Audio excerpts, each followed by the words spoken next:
लोकसभा चुनाव 2024 के मद्देनजर अब सियासी दांव पेच खुलकर चलने लगे।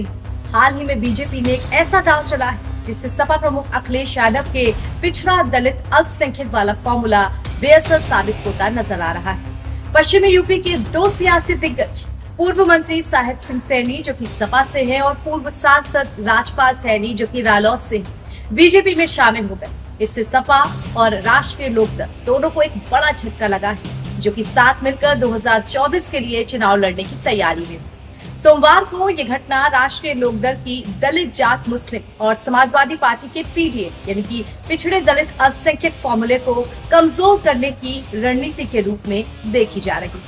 असल में सोमवार को बीजेपी में शामिल होने वाले अधिकांश नेता ओबीसी वर्ग से आते हैं। इससे पहले सुहेल देव भारतीय समाज पार्टी यानी कि सुभाषपा के प्रमुख ओम प्रकाश राजभर भी बीजेपी में शामिल हो चुके हैं। वहीं पूर्व मंत्री और एसपी के विधायक दारा सिंह चौहान ने भी बीजेपी का दामन थामा है। ये दोनों ही अति पिछड़ा वर्ग यानी कि ओबीसी के बड़े नेता हैं। इतना ही नहीं, मंगलवार को यूपी की योगी आदित्यनाथ सरकार ने राजभर जाति को अनुसूचित जनजाति में शामिल करने का प्रस्ताव भी केंद्र को भेजा है। जाहिर है, इससे राजभर समुदाय के अलावा यूपी का पिछड़ा वर्ग उसमें एक संदेश जा रहा है कि अगर वो बीजेपी के साथ मिलकर चुनाव लड़ेंगे तो इसमें उनका ही भला होगा। इसके अलावा कुछ और भी बड़े चेहरे हैं जो बीजेपी के साथ आगे जुड़ सकते हैं। आगे आने वाले वक्त में ऐसी उम्मीद जताई जा रही। चर्चा है कि अभी कुछ और बड़े नेता बीजेपी के साथ आएंगे। ऐसा इसलिए भी है क्योंकि हाल ही में हुए विधानसभा चुनाव के बाद बीजेपी का जोर वेस्ट यूपी में पिछड़े समुदाय को ज्यादा से ज्यादा अपने साथ समेटने पर।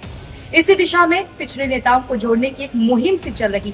संकेत है कि जल्द ही कुछ बड़े और लोकप्रिय चेहरे बीजेपी से जुड़ेंगे। इसमें सहारनपुर के धर्म सिंह सैनी का नाम प्रमुख है। क्या है अखिलेश यादव का पीडीए? हाल ही में अखिलेश यादव ने पीडीए का एक नया फॉर्मूला निकाला है।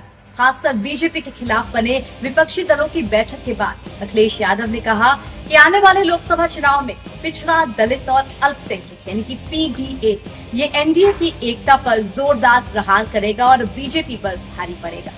इसके अलावा अखिलेश ने यूपी की सभी 80 लोकसभा सीटों पर बीजेपी को हराने का नारा देते हुए ये भी कहा कि हमारा नारा है 80 हराओ बीजेपी हटाओ। इसीलिए 2024 में पीडीए पिछड़ा दलित और अल्पसंख्यक इनकी एकता करके अखिलेश यादव कोशिश कर रहे हैं कि ज्यादा से ज्यादा बीजेपी या यूं कहे कि बीजेपी के तमाम जो गठबंधन के दल हैं जो मिलकर एनडीए बनाते हैं उन पर भारी पड़ा जाए। क्यों है अखिलेश को इतनी उम्मीदें? तो आंकड़ों पर भी एक नजर डाल लेते हैं। देखा जाए तो यूपी में ओबीसी की आबादी करीब 41% यानी कि 41%। इनमें से करीब 10% यादव जाति से आते हैं। यूपी की दलित आबादी करीब 21%। इसके अलावा अल्पसंख्यक मुस्लिम आबादी करीब 20%। तो कुल मिलाकर यूपी की करीब 82% आबादी पिछड़ा दलित और अल्पसंख्यक में आती और अखिलेश यादव इसी बड़े परसेंटेज को समेटने की कोशिश कर रहे हैं। अखिलेश यादव जानते हैं कि पिछड़ों में केवल यादवों और मुसलमानों को लेकर वो सत्ता में नहीं आ सकते, उन्हें दलितों के भी वोट चाहिए। लेकिन साल 2019 में बसपा के साथ गठबंधन के बावजूद सपा को दलित वोट नहीं मिल पाए। बीजेपी की नजर भी गैर यादव पिछड़ी जातियों पर है। मुस्लिम वोटों में वो पसमानदा मुस्लिमों पर ज्यादा फोकस कर रही, उनके फेवर में पूरा जोर लगा रही। इसीलिए अब आगे आने वाले दिनों में इसी कुल मिला के जो 82% यानी कि 82% का जो आंकड़ा है, इसके लिए रस्साकशी हो रही है पीडीए और एनडीए में। जोर आजमाइश गजब की है। सभी दल अलग अलग नारे, अलग अलग फॉर्मूले और घोषणाएं कर रहे हैं। अब कामयाब कौन होता है ये तो 2024 के चुनाव के नतीजे ही बताएंगे।